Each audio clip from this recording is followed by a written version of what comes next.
नमस्कार विद्यार्थी मित्रांनो, आज आपण आता 9वी मॅथ फर्स्ट मधील chapter number 5 linear equations in two variables या नवीन प्रकरणाला सुरुवात करणार असून या प्रकरणातील सुरुवातीचा काही भाग आजच्या व्हिडिओमध्ये अभ्यासणार आहोत. म्हणजेच introduction to linear equations in two variables, त्यानंतर general form of linear equations in two variables as well as solution of simultaneous equations यांसारखे काही मुद्दे अभ्यासून त्यावर आधारित असलेल्या प्रॅक्टिस सेट 5.1 ला आज आपण सुरुवात करणार आहोत. चला तर मग सुरुवात करूयात नवीन प्रकरण लिनियर इक्वेशन्स इनटू व्हेरिएबल्स. या प्रकरणाच्या सुरुवातीला आपल्याला लिनियर इक्वेशन्स इनटू व्हेरिएबल्स म्हणजे नेमकं काय ही संज्ञा आपण समजावून घेणार आहोत. लिनियर इक्वेशन्स इनटू व्हेरिएबल्स याच्या नावामध्येच आपल्याला त्याची डेफिनेशन दडलेली आढळून येईल.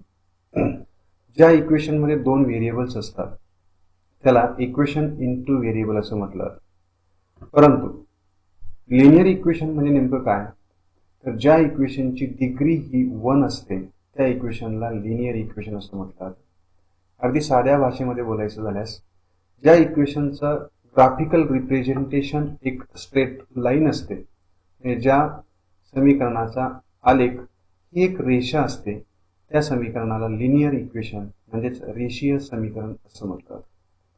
आपण एक रेषीय समीकरण जे आहे, जे दोन चलातील रेषीय समीकरण आहे, त्याची 1-2 एक्झाम्पल्स या ठिकाणी आपण समजून घेणार आहोत.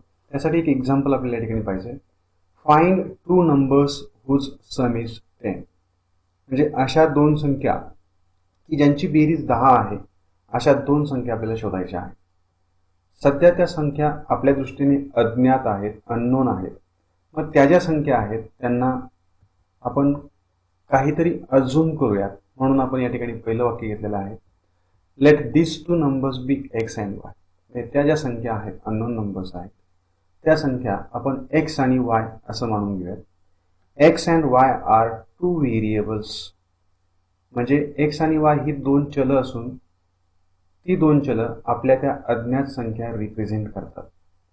या ठिकाणी एक कंडिशन आहे, the sum of this 2 numbers should be 10. याचा अर्थ या दोन संख्यांची बेरीज ही 10 असायला हवी. म्हणून याचं mathematical representation in terms of equation can be written as X plus Y is equal to 10.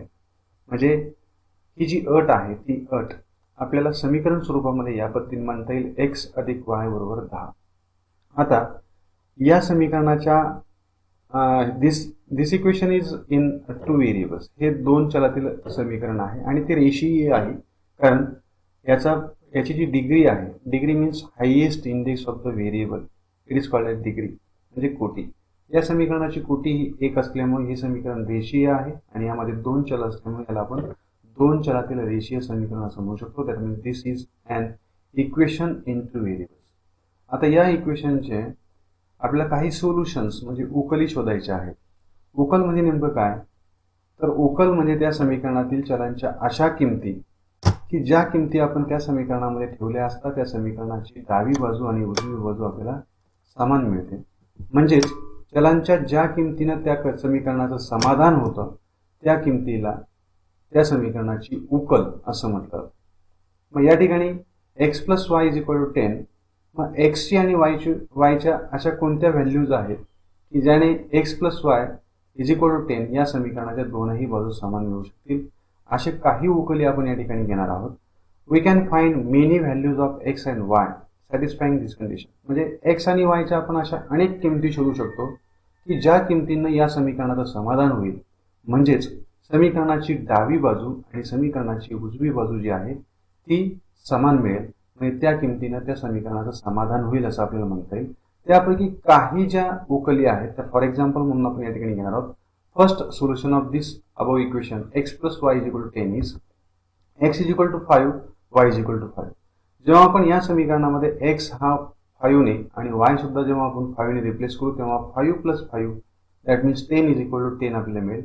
म्हणजे या समीकरणातील एक्स आणि वायच्या या दोन किमतींमुळं या समीकरणाचं समाधान होतं आहे.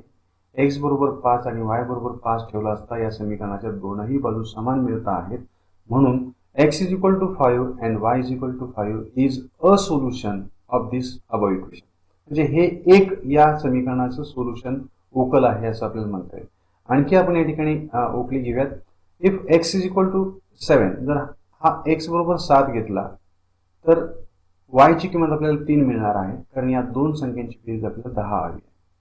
मग या किमती या समीकरणामध्ये ठेवल्या असता याही किमतींच्या जोडीमुळे या समीकरणाचं समाधान होईल, सॅटिस्फॅक्शन होईल. Therefore this is another solution of the above equation x plus Y is equal to 10. मग अशा आणखी जोड्या आपण या संख्यांच्या लिहून घेऊयात की ज्यांची सम जी आहे ती सम ही 10 आहे.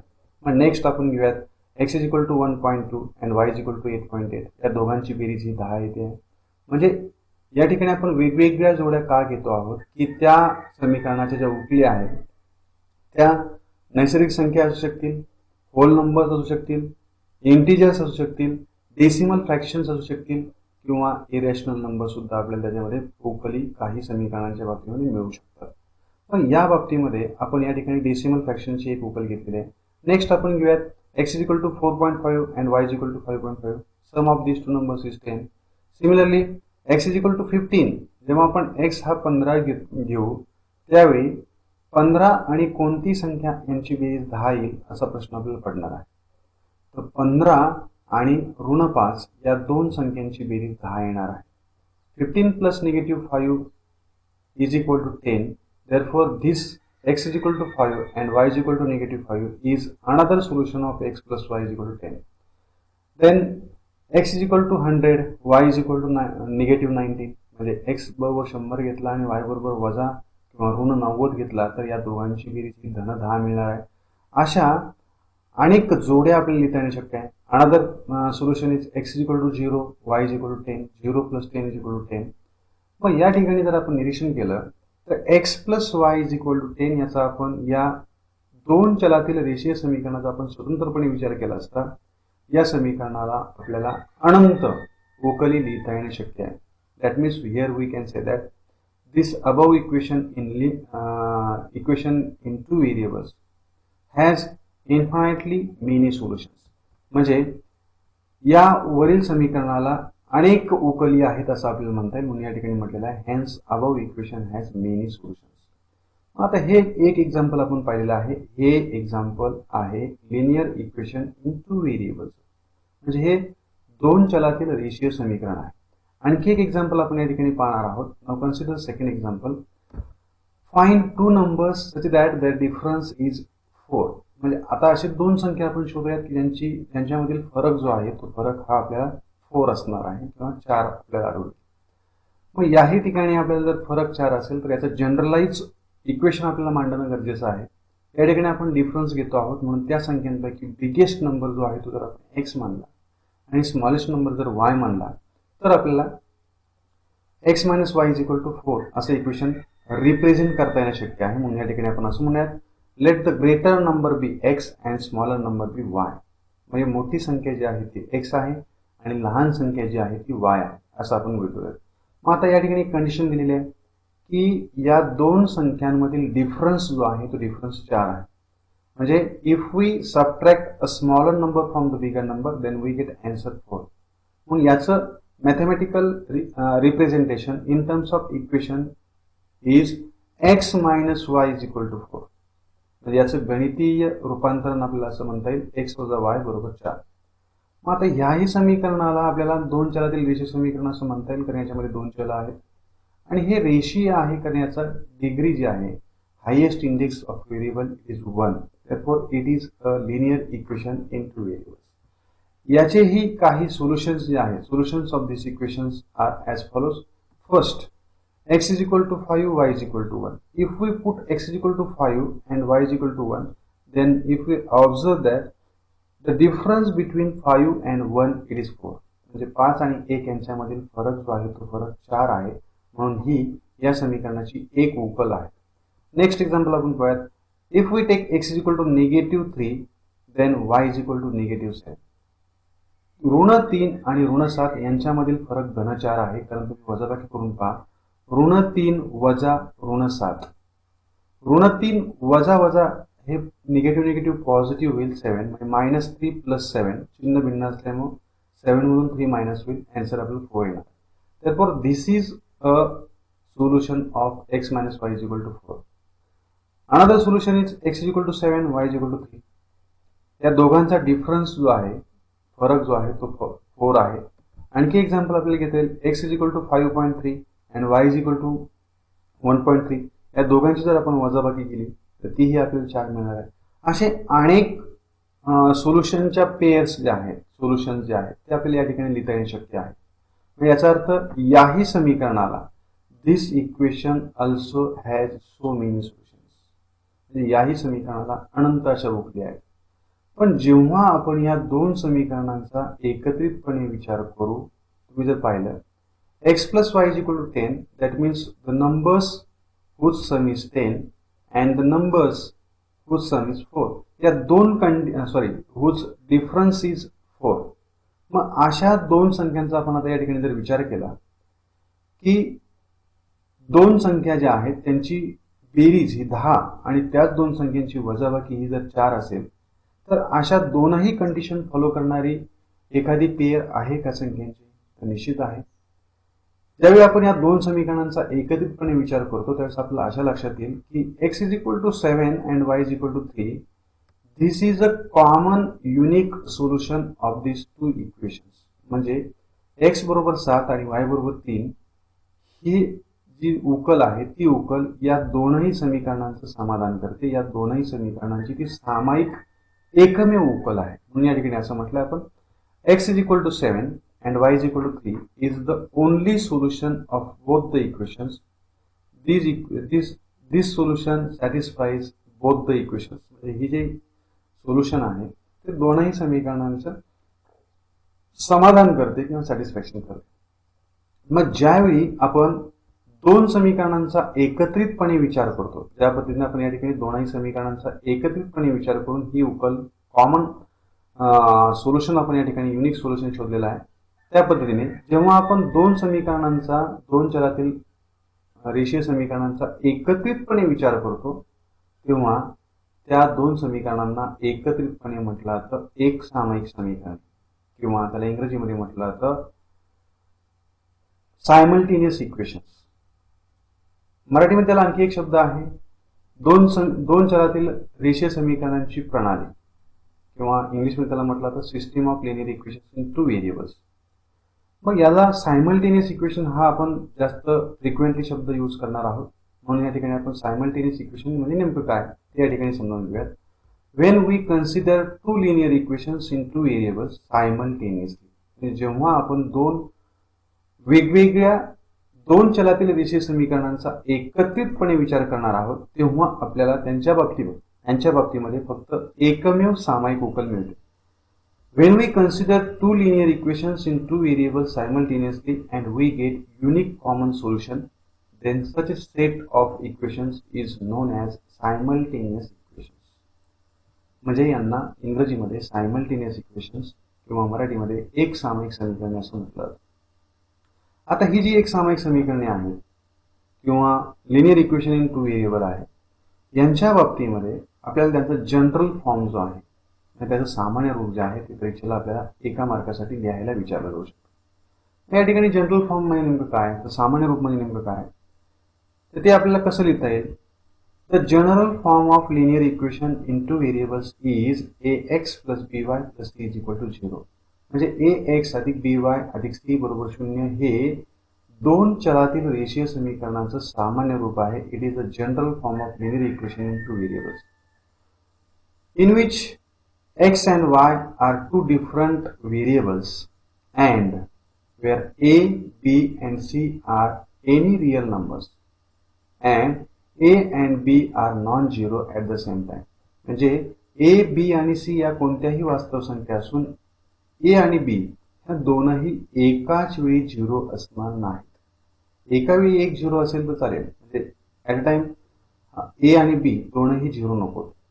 मग असा जो इक्वेशन असेल त्याला आपण linear equation in two variable म्हणणार आहोत किंवा ax plus by plus c is equal to 0 ला आपण जनरल फॉर्म किंवा सामान्य रूप म्हणणार आहोत दोन चलातील रेषीय समीकरणाचं. हे आपल्याला परीक्षेला लिहायला विचारलं जाऊ शकतं. मग आता ही जी समीकरण आहेत या आधीच्या आपण मुद्द्यामध्ये x plus Y is equal to 10 and x minus Y is equal to 4 या दोन समीकरणांचा एकत्रितपणे विचार करून तार्किक विचार करून x बरोबर 7 आणि y बरोबर 3 ही त्याची एक सामायिक उकल आपण कुठलंही मॅथमॅटिकल कॅल्क्युलेशन न करता शोधून काढलेला आहे. परंतु प्रत्येक वेळी प्रत्येक सायमल्टेनियस इक्वेशनची जो सेट आहे त्याचं आपल्याला सोल्युशन जे आहे ते सोल्युशन केवळ विचार करून शोधता येणं शक्य होईल असं नाही. म्हणून लिनियर इक्वेशन इन टू व्हेरिएबलचं सोल्युशन शोधण्याच्या काही पद्धती आपण या चॅप्टरमध्ये अभ्यासणार आहोत. इयत्ता 9वी मध्ये आपण त्याच्या दोन मेथड्स अभ्यासणार आहोत. त्यापैकी म्हणजे methods of solving simultaneous equations त्यातली पहिली मेथड आहे elimination method and second method is substitution method. मग आता ह्या दोन मेथड आपण 9वी मध्ये शिकणार आहोत. याच्या व्यतिरिक्त आणखी दोन मेथड्स आहेत ज्याला क्रॅमर्स रूल किंवा डिटर्मिनंट मेथड असं म्हटलं जातं आणि दुसरी आहे ग्राफिकल मेथड. ती आपण आता 10वी मध्ये याच नावाच्या प्रकरणामध्ये आपण शिकणार आहोत. परंतु सध्या इयत्ता 9वी मध्ये इलिमिनेशन मेथड आणि सबस्टिट्यूशन मेथड या दोनच मेथडचा आपण या इयत्तेमध्ये अभ्यास करणार आहोत. मग आता हा जो पोर्शन आतापर्यंत आपण पाहिलेला आहे इंट्रोडक्टरी पोर्शन तो म्हणजे लिनियर इक्वेशन म्हणजे नेमकं काय, त्यानंतर सायमल्टेनियस इक्वेशन्स म्हणजे नेमकं काय, लिनियर इक्वेशनचा स्वतंत्रपणे एका इक्वेशन जर विचार केला तर त्याला अनंत उकली असतात, परंतु दोन समीकरणांचा एकत्रितपणे विचार केला म्हणजे सायमल्टेनियस इक्वेशन्स आपण घेतली किंवा सिस्टीम आपण घेतलेली लिनियर इक्वेशनची त्यांना फक्त कॉमन ही एकमेव उकल असते. या किंवा general form of linear equations हाही मुद्दा आपण अभ्यासला. या सर्व मुद्द्यांवरती आधारित असलेल्या प्रॅक्टिस सेट 5.1 ला आज आपण सुरुवात करणार आहोत. प्रॅक्टिस सेट 5.1 हा आपण वेगवेगळ्या 3 पार्टमध्ये अभ्यासणार आहोत. प्रॅक्टिस सेट 5.1 मध्ये एकूण 3 क्वेश्चन्स आहेत. त्यापैकी पहिली 2 क्वेश्चन्स आज आपण सॉल्व्ह करून घेणार आहोत. थर्ड क्वेश्चन मध्ये आपल्याला लिनियर इक्वेशन्सच्या पेअर्स जे आहेत सायमल्टेनियस इक्वेशन्स सेट जे आहेत ते आपल्याला 6 एक्झाम्पल्स आहेत ते सॉल्व्ह करायचे आहेत, त्यांचे सोल्युशन शोधायचे आहेत. त्यातील 3 एक्झाम्पल्स आपण इलिमिनेशन मेथडने तर 3 एक्झाम्पल्स आपण सबस्टिट्यूशन मेथडने या ठिकाणी सॉल्व्ह करून घेणार आहोत. म्हणून आजच्या पहिल्या पार्टमध्ये आपण फक्त क्वेश्चन नंबर 1 आणि क्वेश्चन नंबर 2 सॉल्व्ह करून घेणार आहोत. सेकंड पार्टमध्ये आपण त्यातील क्वेश्चन नंबर 3 मधील 3 एक्झाम्पल्स ही इलिमिनेशन मेथडने तर थर्ड पार्टमध्ये आपण 3 एक्झाम्पल्स ही सबस्टिट्यूशन मेथडने सॉल्व्ह करून घेणार आहोत. मग आजच्या पहिल्या पार्टला आपण सुरुवात करणार आहोत. Practice set 5.1 question number 1 is by using the variables x and y form any 5 linear equations in variables. म्हणजे x आणि y या चलांचा उपयोग करून आपल्याला कोणतीही 5 एक्झाम्पल्स जे आहेत लिनियर इक्वेशनची ती आपल्याला या ठिकाणी लिहायची आहेत. आता विद्यार्थी मित्रांनो या ठिकाणी मी मुद्दा म्हणून प्रत्येक वेळी x आणि y हे चल वापरणार नाही. आपल्याला x आणि y हे चल इथं वापरायला सांगितलेलं आहे. आपल्याला परीक्षेला हा प्रश्न आला तर तो निश्चितपणे आपण x आणि yच वापरायचे आहेत. परंतु x आणि y चाच वापर केला पाहिजे असं काही नाही. याच्या व्यतिरिक्त आपण दुसरेही एक्झाम्पल्स किंवा दुसरेही चलांचा वापर या ठिकाणी करू शकतो. सुरुवातीचा एक एक्झाम्पल आपण या ठिकाणी पाहूयात की याच्यामध्ये आपण x आणि y या चलांचा उपयोग करून आपण एक इक्वेशन फ्रेम करूयात जे linear equation in two variable असते. या ठिकाणी आपल्याला x आणि y या चलांचा उपयोग करून linear equation in two variable लिहायचं म्हणून मी x आणि y या ठिकाणी ते लिहून घेतो. x y ही दोन चले मी या ठिकाणी लिहून घेतली. या y च्या पुढे मी इज इक्वल टू साइन देऊन टाकतो. आता बघा मला या ठिकाणी इक्वेशन तयार करायचं आहे. मग x आणि y याची 2 टर्म्स आपल्याला सेपरेट दिसल्या पाहिजेत आणि टर्म्स ह्या एकतर ऍडिशनने किंवा सबट्रॅक्शनने सेपरेट होतात. म्हणून या ठिकाणी एकतर आपल्याला प्लस साइन द्यावं लागेल किंवा या ठिकाणी एकतर सबट्रॅक्शन साइन द्यावं लागेल. आपण सपोज या ठिकाणी प्लस साइन देऊया. आता हे जे व्हेरिएबल्स आहेत या व्हेरिएबल्सला आपण कोइफिशियंट म्हणजे सहगुणक या ठिकाणी देणार आहोत. म्हणजेच ABC जे जनरल फॉर्म मध्ये आपण पाहिलेलं आहे त्या ABC संख्या आपण या ठिकाणी लिहिणार आहोत. आणि ABC ह्या कोणत्याही रिअल नंबर्स असतात, वास्तव संख्या असतात. तर धन चालतील, ऋण चालतील, अपूर्णांकी चालतील, डेसिमल फ्रॅक्शन स्वरूपामध्ये चालतील, कुठल्याही स्वरूपामध्ये चालतील. मग या ठिकाणी आपण x y आणि एक कॉन्स्टंट नंबर या ठिकाणी घेणार आहोत. x ला या ठिकाणी कोइफिशियंट दिलेला आहे 3. त्यानंतर y जो आहे त्या y ला आपण या ठिकाणी कोइफिशियंट लिहूयात 4 आणि कॉन्स्टंट टर्म जी आहे ती लिहूयात 5. मग या ठिकाणी एक इक्वेशन तयार झालेलं आहे 3x + 4y = 5. हे एक लिनियर इक्वेशन इनटू व्हेरिएबल्स. आता पहा इथे जरी आपल्याला एक्स आणि वाय वापरायला सांगितले असले तरी आपण दुसरी काही व्हेरिएबल्स या ठिकाणी वापरून दुसरं एक इक्वेशन जे आहे ते आपण तयार करूयात. सपोज मी एम आणि एन ही दोन व्हेरिएबल्स या ठिकाणी यूज करतो आहे. खरं तर विद्यार्थी मित्रांनो मी पुन्हा एकदा सांगतो की या ठिकाणी आपल्याला यूज कोणती करायला सांगितली आहे, एक्स आणि वाय. परंतु एक थोडासा सराव व्हावा म्हणून मी या ठिकाणी एम आणि एन हे दोन व्हेरिएबल्स या ठिकाणी यूज करतोय. पुन्हा याच मेथडने आपण इक्वेशन तयार करूयात. सुरुवातीला आपण एन नंतर इज इक्वल टू साईन देऊयात. आता या ठिकाणी या दोघांच्या मध्ये टर्म्स सेपरेट करण्यासाठी एकतर ऍडिशनचं साईन द्या किंवा सबट्रॅक्शन द्या. या ठिकाणी आपण ऍडिशन दिलं तर या ठिकाणी आपण सबट्रॅक्शन देऊयात, एम मायनस एन. आता यांचे कोइफिशियंट जे आहेत यांचे सहगुणक जे आहेत ते आपण लिहून कॉन्स्टंट टर्म या ठिकाणी लिहूयात. एमचा कोइफिशियंट आपण सपोज घेतला, या ठिकाणी सगळे आपण पॉझिटिव्ह घेतले म्हणून या ठिकाणी आपण negative 2 it is a coefficient of M. Suppose 7 is a coefficient of n, that means negative 7 is a coefficient of n, and suppose constant term is 0. Here equation form is negative 2m minus 7n is equal to 0. हे दुसरं समीकरण आपलं दोन चलातील रेषीय समीकरण या ठिकाणी तयार झालेलं आहे. थर्ड एक्झाम्पल पाहूयात. या ठिकाणी आपण p आणि q हे दोन व्हेरिएबल मुद्दाम या ठिकाणी घेतले, इज इक्वल टू हे साइन देऊन घेतलं. या दोघांच्या मध्ये आपण पुन्हा ऍडिशन घेऊयात आणि यांना कोइफिशियंट जे आहेत ते कोइफिशियंट आपण या ठिकाणी देऊन घेऊयात, 7, 0, 14. मग 7चा p चा कोइफिशियंट 7 आहे, q चा 0. ह्या व्हॅल्यूज आहेत a आणि b च्या. या दोनही व्हॅल्यूज पैकी एक व्हॅल्यू 0 चालेल, मात्र दोन्ही एकाच वेळी 0 चालणार नाही. मग या ठिकाणी कॉन्स्टंट टर्म 14 आहे. मग हे जे इक्वेशन आहे हे इक्वेशन तयार झालेलं आहे, 7p plus 0q is equal to 14. It is also a linear equation in 2 variables. आता एखाद्याला प्रश्न असाही पडू शकतो की जर 0 आणि q यांचा गुणाकार 0 येत असेल तर q हा इलिमिनेट होणार आहे, मग ते एका चलातील रेषीय समीकरण होणार आहे. परंतु हे आपण या ठिकाणी दोन चलातील रेषीय समीकरणाच्या स्वरूपामध्ये मांडू शकतो, म्हणून हे इक्वेशन आपलं लिनियर इक्वेशन इन 2 व्हेरिएबल हे आहे. नेक्स्ट एक्झाम्पल आपण पाहूयात. या ठिकाणी आपण a आणि b असे दोन वेगवेगळे व्हेरिएबल्स वापरलेले आहेत, इज इक्वल टू साइन देऊन घेतो. आता या ठिकाणी एक ऑपरेशन जे आहे ते आपण निगेटिव्ह सबट्रॅक्शन घेऊयात. आता या ठिकाणी पहा, इथे आपण इरॅशनल नंबर्स यांचे सहगुणक घेऊयात. मग इथे स्क्वेअर रूट 3 हा याचा a चा कोइफिशियंट घेतलेला आहे आणि या ठिकाणी आपण स्क्वेअर रूट 7 घेऊयात. इकडे कॉन्स्टंट टर्म जे आहे तिथे घेतलेले आहे. मग हे सुद्धा एक लिनियर इक्वेशन दोन चलातील रेषीय समीकरण आहे. हे इक्वेशन आहे square root 3a minus square root 7b is equal to 3. इथे a चा सहगुणक आहे वर्गमूळ 3, b चा सहगुणक आहे ऋण वर्गमूळ 7, कॉन्स्टंट टर्म आहे 3. आणखी एक एक्झाम्पल आपण या ठिकाणी पाहूयात, कारण आपल्याला 5 फ्रेम करायला सांगितले आहेत इक्वेशन्स. सपोज आता या ठिकाणी x आणि y आपण घेऊयात. x आणि y या ठिकाणी घेतलेले आहेत, is equal to sign me या ठिकाणी दिलं. या ठिकाणी पुन्हा मी सबट्रॅक्शनचं साइन देतो. आता ह्याचे जे कोइफिशियंट आहेत ते आपण फ्रॅक्शनल घेऊयात.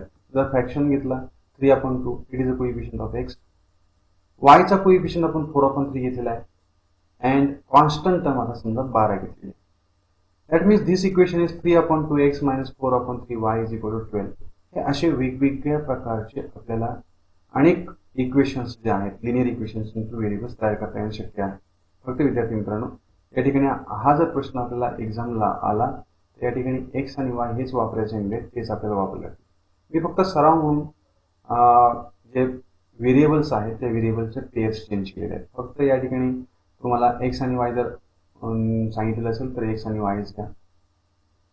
जेव्हा तुम्हाला व्हेरिएबलचा उल्लेख नसेल तेव्हा तुम्ही कोणतेही व्हेरिएबल्स घेतले तरी चालण्यासारखं आहे.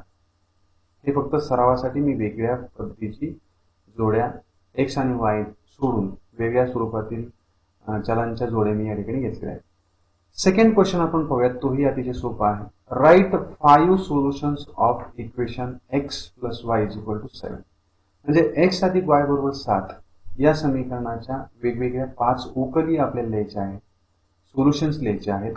हे जे सोल्युशन्स आहेत ते सोल्युशन्स आपल्याला कसे लिहायला लागतील तर तार्किक विचार करून आपल्याला लिहिता येऊ शक्य आहे. याचा अर्थ समजावून घेऊयात. x plus y is equal to 7 means there are 2 unknown numbers whose sum is 7. म्हणजे अशा दोन संख्या आहेत की ज्यांची बेरीज 7 आहे. मग अशा भरपूर जोड्या आपल्याला संख्यांची सांगता येतील की ज्यांची बेरीज 7 आहे, ज्या अनंत असू शकतात. त्यापैकी फक्त 5 जोड्या आपल्याला या ठिकाणी लिहायच्या आहेत. सिंपल सोप्या वाटणाऱ्या जोड्या या ठिकाणी आपण लिहूयात. Suppose x is equal to 3 आता 3 आणि आणखी कोणती संख्या यांची बेरीज 7 येणार आहे? जेव्हा आपण x इक्वल टू 3 घ्याल तेव्हा y इक्वल टू आपल्याला 4 घ्यावं लागेल, तेव्हा 3 आणि 4 यांची बेरीज ही 7 मिळणार आहे. ही एक उकल आहे x plus Y equal to 7 ची. म्हणजे जेव्हा आपण x आणि y हे अनुक्रमे 3 आणि 4 या संख्यांनी रिप्लेस करू, म्हणजे x हा ऐवजी आपण 3 लिहू, y ऐवजी आपण 4 लिहू, तेव्हा 3 प्लस 4 इक्वल टू 7 मिळेल, 7 इक्वल टू 7 मिळणार. म्हणजे या समीकरणाचं या जोडीमुळे समाधान होणार आहे, म्हणून ही या समीकरणाचं उकल आहे किंवा सोल्युशन आहे असं आपण म्हणतो. सेकंड या ठिकाणी घेऊयात x इज इक्वल टू 7. जर x इज इक्वल टू 7 घेतलं तर 7 plus how much is equal to 7, आणि 7 मध्ये किती मिळवल्यानंतर आपल्याला 7 मिळतील, तर त्या ठिकाणी आपल्याला 7 मध्ये 0 मिळवल्यानंतर आपलं उत्तर 7 मिळणार आहे, म्हणून y इज इक्वल टू आपल्याला 0 घ्यावं लागेल. म्हणजे दुसरी जी उकल आहे ती आहे x बरोबर 7, y बरोबर 0. Third, if we take x is equal to 1/5 म्हणजे तो आपण डेसिमल फ्रॅक्शन घेतलाय, तर y आपल्याला हा 5.5 घ्यावा लागेल, की जेणेकरून या दोघांची सम जी आहे ती सम 7 येईल. नेक्स्ट आपण पेअर घेऊयात. If we take x is equal to 9. आता 9 जर घेतला तर 9 आणि आणखी कोणती संख्या यांची बेरीज 7 येणार आहे? तर या ठिकाणी थोडासा गोंधळ होण्याची शक्यता आहे. 9 आणि ऋण 2 यांची बेरीज ही 7 येते, कारण 9 ही मुळात 7 पेक्षा मोठी संख्या आहे. म्हणजे आपल्याला 9 मधून काहीतरी वजा करून आपल्याला 7 मिळावं लागतील. या ठिकाणी y आपल्याला हा निगेटिव्ह 2 घ्यावा लागेल. 9 आणि निगेटिव्ह 2 यांची सम जी आहे ती 7 असणार आहे. म्हणजे ही एक या समीकरणाची उकल आहे. थोडंसं मोठ्या स्केलवरती जर विचार केला तर if we take x is equal to 1, हा जर हे सोपंच आहे, x इज इक्वल टू 1 जर घेतला तर y इज इक्वल टू आपल्याला 6 घ्यावं लागणार आहे. ह्या 5 उकली आहेत. पण जर आणखी आपण थोडंसं वेगळा विचार केला, मोठ्या संख्या जर आपण घेतल्या, x इज इक्वल टू 97 घेतला तर y is equal to negative 90 घ्यावं. दोघांची ऍडिशन जी आहे, ऍक्च्युअल सबट्रॅक्शन होऊन उत्तर आपल्याला 7 मिळणार.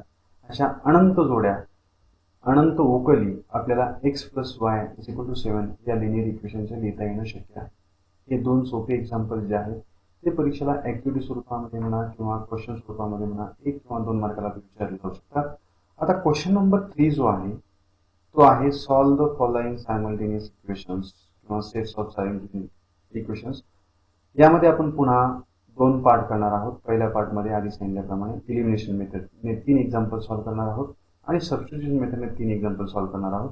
ते आपण नेक्स्ट पार्टमध्ये अभ्यासणार आहोत. तोपर्यंत काळजी घ्या.